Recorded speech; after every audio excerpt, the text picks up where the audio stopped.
আমার একটা পার্সেল আসলো, কি আসছে দেখ, তোকে দেখাচ্ছি। খোলার কিছু পাচ্ছি না, এটা দিয়েই খুলি।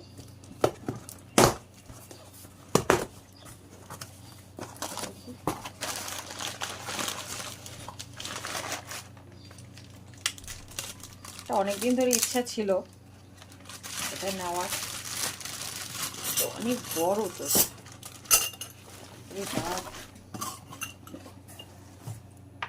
বলতো এটা কি? স্ট্যান্ড। স্ট্যান্ড।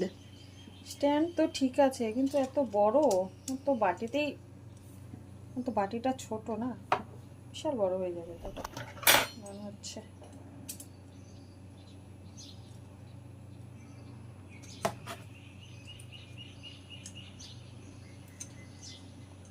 দেখ এটা, এটা হচ্ছে যে শিব ঠাকুরের স্ট্যান্ড, আর এই যে এটা ঘট, এটার মধ্যে জল দিব আর নিচে শিব ঠাকুর থাকবে। সেট করিনি এখনো, জাস্ট দেখলাম কিরকম এটা।